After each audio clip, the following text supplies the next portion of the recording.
하나님은 우리의 응답을 기다리신다. 부제도 있어요. 같이 읽어볼까요? 시작. 하나님의 계시는 인간과의 만남이 목표이다. 우리는요, 제일 처음 하나님이 우리를 사랑하고 있다는 것을 알 수 있는 제일 안전한 방법이 바로 성경이라는 것을 우리가 처음 시간에 배웠습니다. 그래서 우리는 성경에 대해 듣고 또 읽고 배우고 알아야 한다고 말씀드렸어요. 두 번째 시간에는요, 하나님의 자기 계시, 즉 자기 자신을 가장 온전하게 드러내는 것은 바로 예수 그리스도시다 라는 겁니다. 그래서 그 하나님이 예수 그리스도를 통해서 우리에게 하나님이 어떤 분인지 가장 온전하게 보여주셨다는 거예요. 그래서 구약이든 신약이든 예수님을 가리키고 있고 예수님이 기준이 되어야 한다라고 말씀드렸습니다. 자, 오늘 세 번째 시간으로 하나님은 이렇게 자신을 드러내실 때 우리에게 무엇을 원하고 계시는가 라는 질문을 우리가 해야 할 줄 믿습니다. 같이 알아보고자 합니다. 오늘 본문은 실패한 엘리야를 보여줍니다. 그 엘리야를 하나님이 호렙산에서 만나주셔요. 엘리야는 참 대단한 사람이었습니다. 말 한마디로 3년 동안 가뭄이 있었고요. 말 한마디로 어떻게요? 불이 떨어지고요. 그의 기도로 어떤 일이 일어나요? 비가 내려요. 그 엄청난 승리를 그는 갈멜산에서 이미 경험했습니다. 500명의 바알 선지자 대 1명의 하나님을 섬기는 선지자로서 전쟁을 벌였는데, 영적인 전쟁을 벌였는데 누가 이겼죠? 바로 엘리야가 이겼습니다. 그러면 이 엘리야가 가지고 있었던 그 넘치는 자신감, 승리의 열광들, 기운들, 그런 것들이 단 한순간에 무너진다고 생각해 보십시오. 그는요, 굉장히 절망했습니다. 그래서 그런 일들이 일어난 다음에 그걸 어떻게 했죠? 이세벨에 죽이겠다는 그 말 한마디에 광야로 들어갔습니다. 막 달렸어요. 사원하고. 광야로 들어갈 쯤 됐고요. 그는 혼자 사흘 밤낮을 가고요. 그 누뎀나무 아래에 이르는. 그러면서 이렇게 얘기하죠. 주님, 내가 죽기를 원합니다. 내가 내 여정부터 못합니다. 그렇게 얘기합니다. 근데 하나님은요, 책망하지 않으셨어요. 오히려 그를 위로해 주십니다. 그리고 떡과 물을 그에게 주시죠. 그리고 일어나고 가래요. 가는 게 어떻게 가냐면 40주 40야를 막 가고요. 어디에 이르냐면 호렙산에 이릅니다. 호렙산은요, 모세가 십계명을 받은 곳, 또 모세가 하나님 만난 곳을 이야기합니다. 호렙산의 다른 이름이 시내산이라고도 하는데 좀 약간 분분한 게 있습니다만 하여간 하나님에서 호렙에 이릅니다. 거기에서 그가 말합니다. 하나님, 저는 정말 아무것도 아니고 저는 정말 연약한 존재고 정말 쓸모없는 존재입니다. 근데 그때 갑자기 지진이 일어나요. 강하고 강한 바람이 일어나고요. 오늘 본문에 있는 내용들이 일어나는 거죠. 바람이 일어나더니 어떻게 해요? 지진이 일어나고 지진이 일어나더니 거기 앞에서 불이 납니다. 굉장히 개인적으로 공포스러운 경험이겠죠. 그 순간에. 그렇지 않겠습니까? 근데 그 사이에서 하나님이 세미하게 그에게 음성을 들려주십니다. 세미하게. 그러니까 세미한 음성이 뭐예요? 조용하고 가만히 있어야지만 겨우 들리는 게 바로 세미한 음성이죠.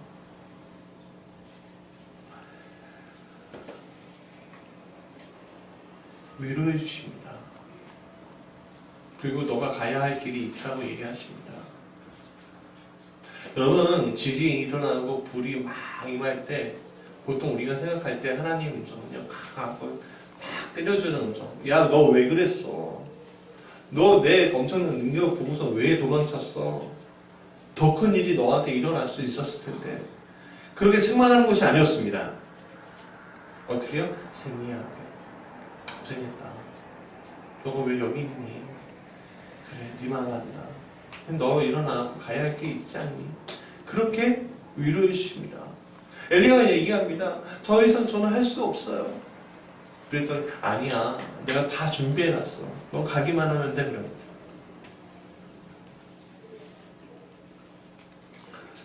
하나님은 우리가 하나님의 음성을 들을 수 있다고 하고 있습니다. 실제로 수많은 사람들이 하나님의 음성을 들었어요. 그것을 기록으로 남겼습니다. 그 기록이 집대성하는 게 무슨 책이에요? 바로 성경이에요. 아담을 비롯해서 노아, 아브라함, 이삭, 야곱, 구약의 창세기에 나오는 인물부터 신약의 12사도와 바울에 이르기까지 수많은 사람들이 하나님의 음성을 들었습니다. 그것은요, 멀리 있는 옛날 이야기가 아니라 오늘 우리의 이야기예요. 오늘 하나님의 음성이 여러분들에게 들리는 겁니다. 어떻게 들리냐고요? 우리 좀 이따 얘기할게요. 나만이 알 수 있는 현상이 있습니다. 나만이 들리는 음성들이 있습니다. 우리에게 그것이 나타나는 겁니다. 어떻게 해요? 오늘 이 순간, 이 시간, 이 말씀 속에서 여러분들에게 지금 가슴 속에서 이야기하는 것들이 있을 거예요. 때로는 말씀을 통해서, 때로는 설교를 통해서, 때로는 다른 어떤 것을 통해서. 그러면 왜 이러한 하나님의 음성이 왜 나한테 들리는 것일까? 왜 하나님의 음성이 왜 나한테 들리는 거지? 왜 하나님의 계시 우리에게 왜 드러내실까? 나 부족한 없는 존재잖아요. 특별할 거 없는 존재잖아요. 큰 교회에 다니는 것도 아니고 아주 조그만 교회, 그냥 성도일 뿐이잖아요. 큰 교회면은 큰 교회의 그 거룩한 찬양과 그 엄청난 시스템에서 나오는 그 음성과 그 화면에서 나오는 그런 것들 통해서 여러분들에게 강하게 임팩트하게 올 수도 있죠. 그러나 아무것도 없는 이 자리에 왜 하나님 왜 나에게 말씀하실까? 드러내실까? 발견하도록 하실까? 얼마 전에 울산의 한 모녀가 다리 난간에 기대어서 죽으려고 한 적이 있었습니다. 경찰관들이 5시간 동안 설득을 했다고 합니다. 30대 엄마와 10대 딸이었대요. 그들은 계속적으로 이렇게 얘기했대요. 삶이 너무 힘들어.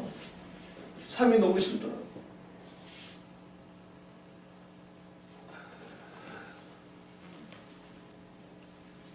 얼마나 힘들었으면 그랬을까. 참 마음이 아픕니다. 얼마나 힘들었어요. 이 모녀가 자살 기도를 멈추었던 것은요, 경찰관들의 노력이 있었습니다. 아이가 갑자기 아빠가 보고 싶답니다. 경찰관들이요, 빨리 신원소로 해서 아빠하고 전화 통화를 할 수 있게끔 했습니다. 경찰관들이 이렇게 얘기했답니다. 야, 내일 어버이날인데 아빠하고 좋은 추억 가져야지 않겠냐고 설득했답니다. 그러자 아이가 아빠가 보고 싶을 때 난간에 나오고 전화통화하고 그것을 본 엄마가 나는 아이가 괜찮은 거 보고서 나와서 다시 손잡고 위험한 곳에서 벗어났다. 이렇게 얘기합니다. 그게 뭐지? 여러분, 오늘도 많은 어려운 일들이 우리 안에 펼쳐지고 있습니다. 어떻게 살아야 할지, 어떻게 해야 할지 모르는 상황 속에서 누군가 손을 내밀어 준다면 어떻겠습니까? 오늘 이렇게 손을 내밀 수 있는 것을 우리는 구원이라고 부릅니다. 구원. 하나님이 오늘 우리에게 보이시는 것이 바로 이 구원하시기 위해서입니다. 저한테 얼마 전부터 한 분이 얼굴 밝히지 않고 문자로 저에게 도움을 청했습니다. 먼저 반찬을 좀 달라고 그렇게 얘기하셨거든요. 그래서 반찬을 주었습니다. 우리 성도님들 통해서. 두 번째는 교회를 직접 찾아오셨습니다. 쌀이 떨어졌다고 하더군요. 그분이 기대했던 건 쌀 요만큼이었을 거예요. 그래서 우리 교회에 있는 20kg짜리를 하나 드렸습니다. 그리고 그분에게 얘기했습니다. 교회에서 오셔야 합니다. 회복하시려면 교회에 오셔야 합니다. 그저께 저한테 문자가 왔습니다. 사는 게 너무 힘듭니다. 그렇게 문자가 왔을 때 제가 이렇게 대답했습니다. 뭐냐면요. 저희가 도울 수 있는 것은 한계가 있습니다. 그러나 예수님께 오시면 그 한계가 없습니다. 예수님께 오셔야 합니다. 주일날 교회에서 뵙시다. 많은 사람들이 이러한 이야기를 하면 그냥 내가 도움 받지 못하고 거절당하는구나 라고 생각하지만 실제로 그렇지 않습니다. 예의를 차리기 위해서 이야기하는 것이 아니라 실제로 도움을 주기 위해서 이야기하는 건데 많은 사람들은 그걸 거부합니다. 왜요? 진정한 구원의 길이 무엇인지 모르기 때문에. 하나님의 음성을 우리는 듣습니다. 그러나 하나님의 음성인지 아닌지 우리가 구분하지 못합니다. 왜요? 그것이 내 마음에 걸리기 때문에. 그걸 받아들이지 못하는 거예요. 하나님의 음성을 거부하면 내가 좀 더 편하게 살 수 있고요. 하나님의 음성을 거부하면요, 내가 좀 더 쉽게 살 수 있습니다. 왜요? 여러분, 법을 지키는 게 편합니까? 법을 안 지키는 게 편합니까? 좀 위험스럽더라도 법을 안 지키는 게 편합니다. 담배 피는 사람들은 그냥 담배꽁초 막 찾아가고 100m, 200m 가고 그 담배꽁초 담배 피는 그 자리에서 피는 것이 아니라 그냥 자기가 길거리에서 피고 그 꽁초 그냥 자리에 버리는 게 편하고, 그렇죠? 길을 건너는 것도 저기 100m, 200m 옆에 있는 길 건너 목욕으로 가는 것이 아니라 그냥 그 앞에서 차 없을 때 지나가는 게 편하지 않겠습니까? 조금 위험하더라도.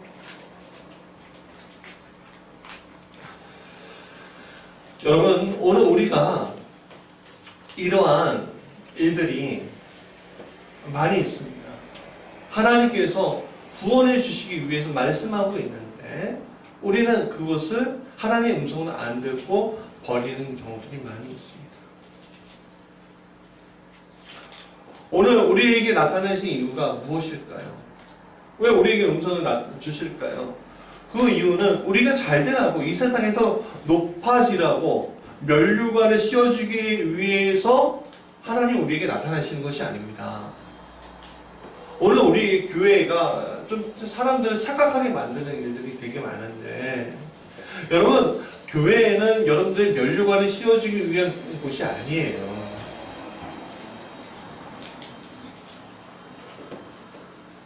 여러분들을 구원하기 위한, 전적으로 하나님의 사랑이 보여지기 위한 장소가 교회이지,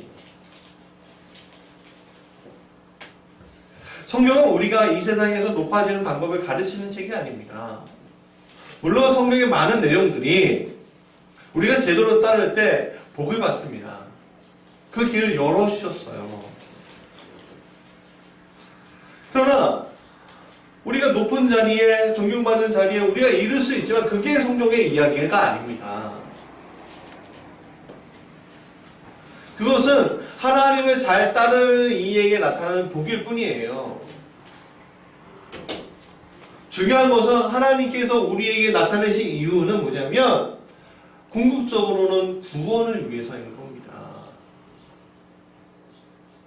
그 구원의 그 첫 자리가 어디예요? 하나님과의 만남이에요. 그게 하나님이 우리와에게 드러내시는 이유입니다. 그 만나려고. 만나려고. 그게 목적이에요. 여러분, 오늘 이 예배 속에서 하나님을 만나셔야 합니다. 작고 초라해 보이는 예배당일지라도 1대1에 한 명밖에 없는 사람일지라도 더 능력 있는 목회자가 아니지라도 특별한 무엇이 아니지라도 여러분, 오늘 우리가 예배 자리에 있을 때 우리가 바라봐야 할 것은 하나님과의 만남입니다. 그러기 위해서 여러분들은 이게 계속 드러내고 계신 거예요. 어떻게 드러내시죠? 목사님의 말씀을 통해서 드러내시기도 하고, 오늘 내가 읽은 그 성경을 통해서 내 마음을 움직이시기도 한다는 거예요. 왜? 구원해 주기 위해서. 구원의 목적 외에 다른 것이 있을 수가 없습니다. 구원은 개인의 구원만이 이야기하는 것이 아니죠. 하나님은 개인의 구원을 위해서 오늘 우리에게 오신 것이 아니라 내 이웃의 구원까지 하시기 위해서 나에게 오신 겁니다. 그것을 바라고 오신 거예요. 그래서 성경의 말씀을 잘 따르는 이들은 결국에는 이웃을 구원의 자리로 이끌어내는 거예요. 고통받고 마음 아파하고 있고 상처 입은 이웃들. 요 근래 정말 가정의 달 5월인데요. 기사 뉴스 보기가 무서워요. 울산대교에서 뭐 그렇게 한 것도 아까 말씀드렸지만 얼마 전에 구례동의 한 아파트에서, 이 근처에 있는 아파트에서 40대 엄마 10살 아들하고 통번 자살했잖아요. 어떤 사람은 고속철도에 이제 입구로 들어갔는데 170km, 그래도 170km로 달리는 그 고속철도 창문을 깨고서 나는 타기 싫다고 뛰어내렸다는 거예요. 창문을 깨고. 여러분, 이런 일들이 계속 일어나고 있습니다. 우리 안에서. 계속 일어나고 있는데 이런 것들 속에서 오늘 우리가 그냥 나 혼자 편하면 됐지, 나 혼자 구원을 받았으면 됐지, 나 혼자 하나님 만났으면 됐지가 아니라 오늘 우리에게 하나님 말씀하고 있는 거예요. 야, 너가 그거에 대해서 마음 아파하고 있는 거 내가 알아. 그러면 너를 통해서 무슨 계획들이 있어. 어떻게 하면 좋겠어. 그것은 여러분 마음으로 품으라는 얘기가 아니에요. 그 구원을, 그 사람들이 마음 아프고 힘들면 그 사람들은 구원을 이끌어내라는 얘기예요. 사회가 병들고 아파 있잖아요. 그럼 구원할 수 있도록 여러분들 우리가 힘을 써서 이끌어내야 되는 거예요. 자연이 병들어 있잖아요. 그러면 우리가 그 자연을 구원하기 위해서 우리가 이끌어내는 거예요. 누구와 같이? 성령과 같이. 그래서 오늘 나에게 하나님이 드러내신 거예요. 계시로. 보여주시는 거예요. 그러니까 우리가 계시하면 되게 어렵게 생각하지만 하나님 드러내신, 내가 눈에 안 보이는데 하나님 드러내시는 게 안 보이는데 여러분, 하나님은 보이시는 분이 아니잖아요. 그러나 오늘 우리가 우리의 삶의 현상 속에서 그 일들이 일어나는 것을 우리가 알 수가 있어요. 누구를 통해서? 성령을 통해서. 여러분, 사도 바울의 일을 들어보겠습니다. 그가 청년일 때 그는 예수를 믿는 사람들을 오히려 박해하는 사람이었습니다. 그러나 그가 다윗의 도상에서 예수님을 만났어요. 거기에 몇몇 사람들이 있었어요. 이 사울 말고요, 다른 사람들도 있었어요. 근데 유일하게 만난 사람이 누구였어요? 바로 사울이었습니다. 유일하게. 그가 예수님을 유일하게 만났을 때, 그 수많은 사람들 가운데서 유일하게 만났을 때, 그는요, 자신의 구원만이 아닌 이웃의 구원, 인류 전체의 구원으로 이끄는 사람이 되었다는 거예요. 하나님의 계시는 결국 범위가 나 개인에게만 국한된 것이 아닙니다. 하나님이 계시는 이웃, 민족, 국가에까지 그 범위가 커지는 거예요. 비록 보잘것없는 나야 일시라도. 여러분, 제가 부목사로 한 5년 인천의 한 교회에 있었습니다. 거기에서 부목사로서의 영향력과 1000명 정도 제가 섬길 수 있었는데, 여기 작은 이 공동체에서의 영향력과 어떤 게 더 셀 것 같으세요? 물론 눈에 보이는 그게 더 세요. 부목사로서 1000명 섬길 때 권사님들이요, 장로님들이요, 집사님들이 막 떠받들어 주는 걸 경험했어요.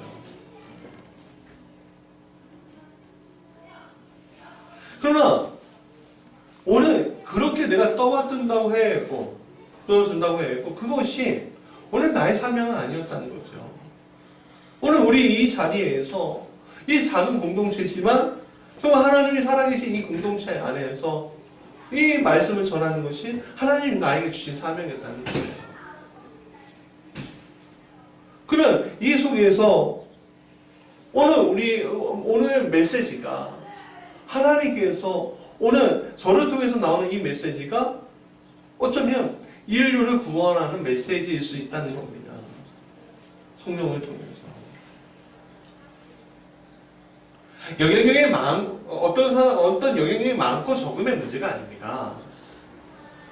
한 사람이 변하면 그를 통해서 많은 것이 변할 수 있습니다. 미국의 노예 해방을 일으킨 링컨 대통령. 그 한 사람 때문에 미국의 노예들이 어떻게 해요? 해방될 수 있었던 거죠.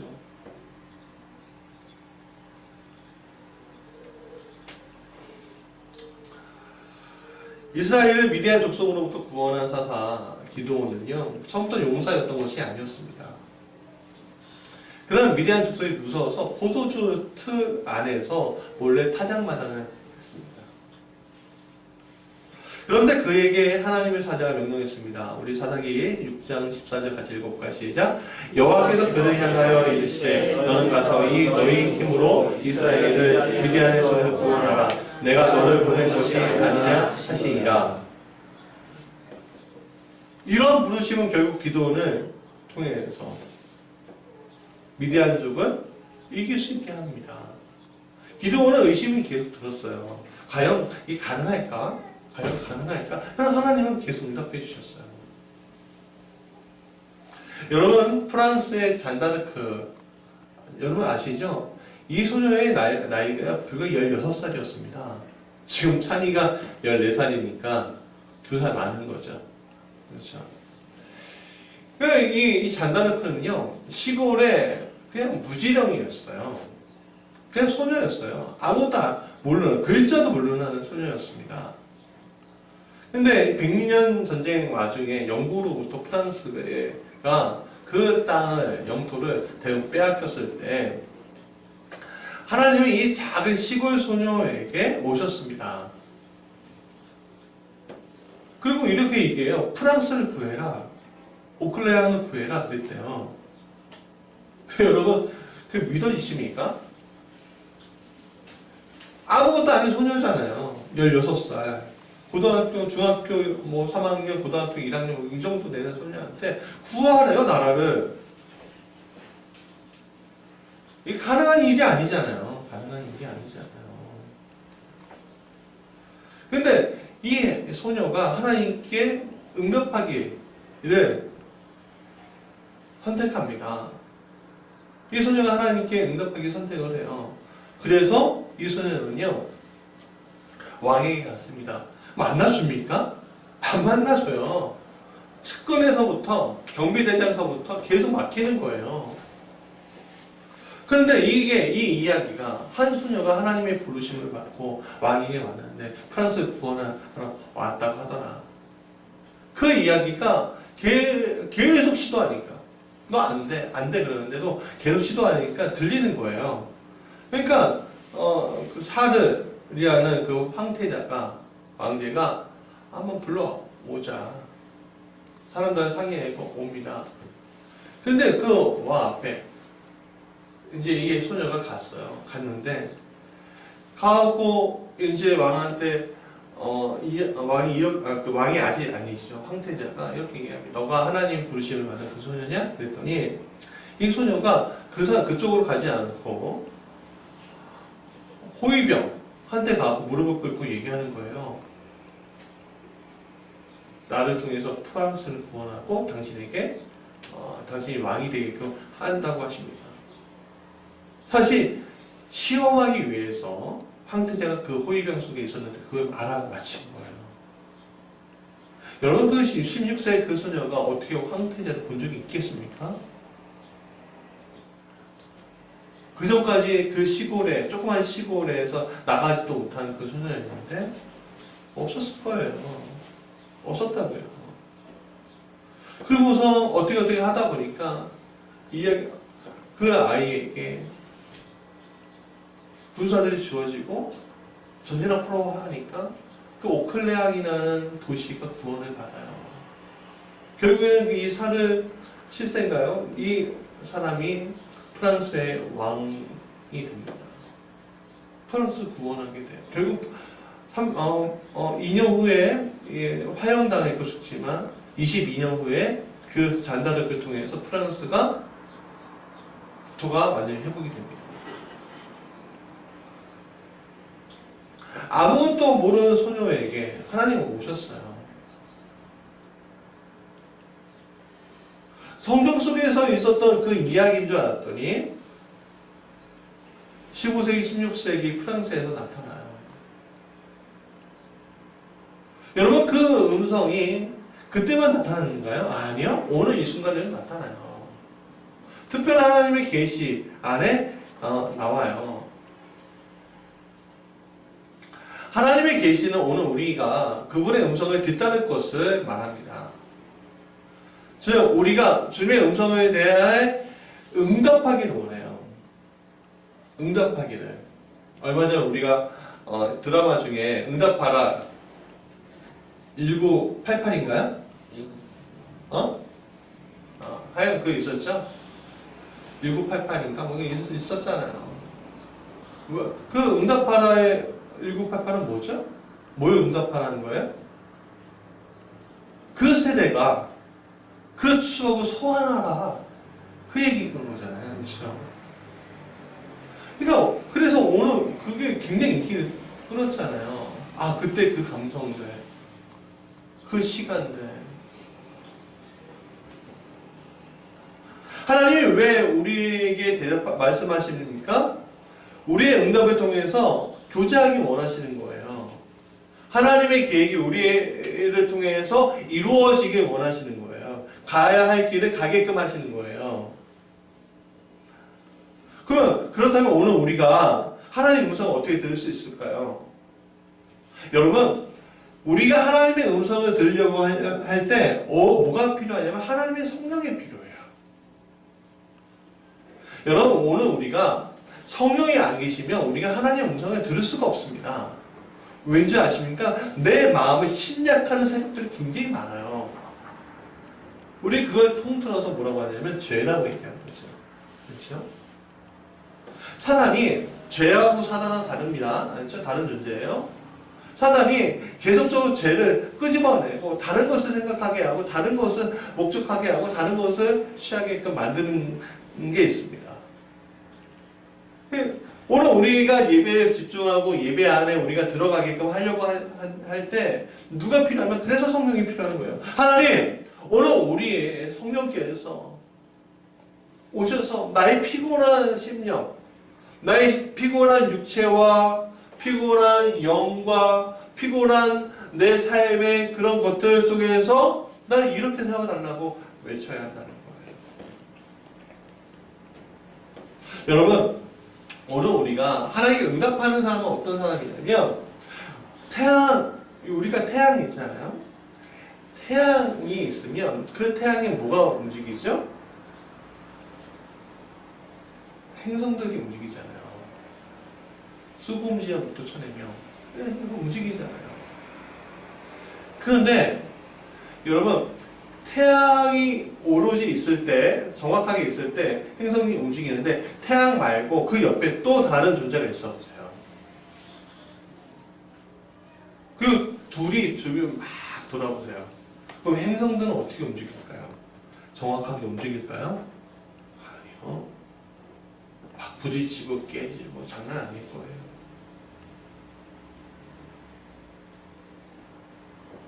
거기에는 사람이 살 수 없는 행성들일 거예요. 그러니까 오늘 우리에게 정확하게 무엇인가 딱 있어야 돼. 그게 뭐예요? 하나님이에요. 그 주의를 우리가 어떻게 응답하면 돌아야 돼요. 그러면 어떤 일이 일어나냐면 우리가 주님의 음성에 가운데 돌면 정확하게 그 궤도를 지킬 수가 있게 되는 거예요. 근데 그렇게 돌기만 해요? 저를 통해서 지구를 통해서 누가 돌아요? 달들이 돌지 않죠. 행성을 통해 달들이 돌잖아요. 저를 통해서 다른 것들이 또 도는 거예요. 그러니까 내가 하나님의 응답을 하면 나를 통해서 다른 이들이 내 주위를 돌게끔 만들어진 질서가 부여가 된다는 겁니다.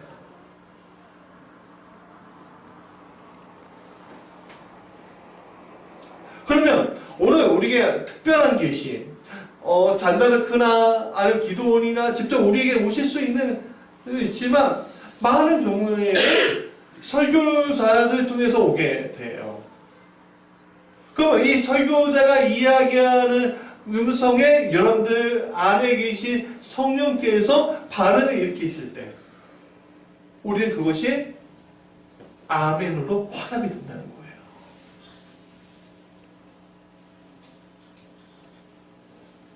즉 여러분들 아멘으로 화답한다는 건 뭐냐면 여러분들 응답하려고 준비하고 있다.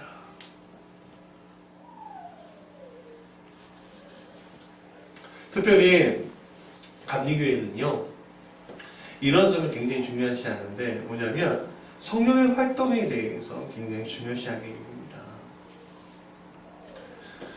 성령의 활동은요 십자가의 메시지 즉 구원과 굉장히 강력하게 결합되어 있어요. 첫 번째처럼요.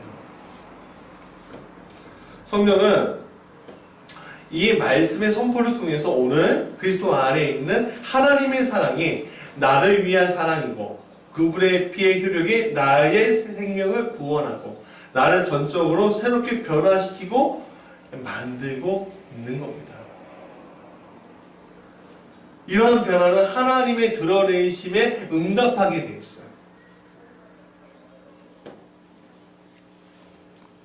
세상에 그리스도의 모습을 담아서 그리스도인으로 하나님을 전하고 구원하는 일에 우리가 매진하게 된다는 거예요.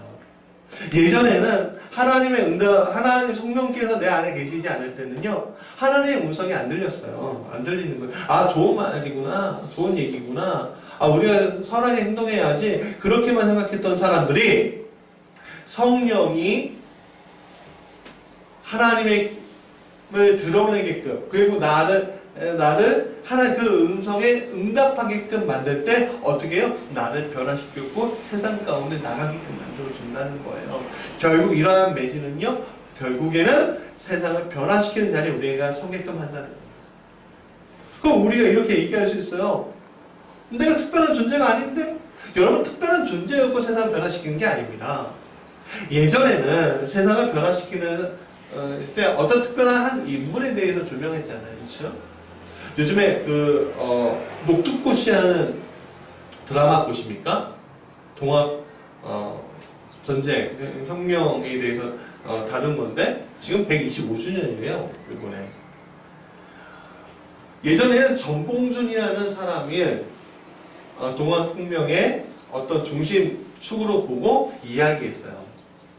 근데 드라마는요 그 정봉준이라는 사람은 제시하지 않고요. 오히려 그 옆에 있었던 사람들, 거식이라는 인물, 또 다른 사람들을 오히려 주시해요. 그래서 이끌어 나가요.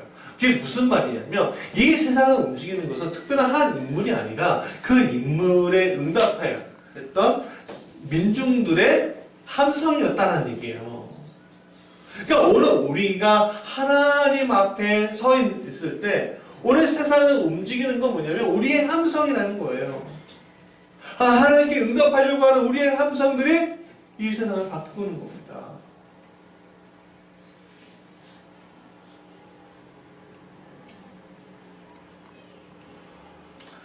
사랑하는 여러분, 오늘 이러한 응답이 하나님의 살아계심을 증거하기 때문에 하나님께서 오늘 우리에게 이뤄내시는 겁니다. 응답해야 합니다. 오늘 우리는 응답해야 돼요. 왜? 내 안에 계신 하나님 나라가 확장되어야 합니다. 내 안에 주신 그 구원의 노래가 나만의 것이 아니라 내 이웃의 것이 되도록 해야 합니다. 그 역할을 여러분들에게 부여하신 겁니다. 하나님께 응답해야 합니다. 응답하는 여러분 되시길 간절히 축원합니다.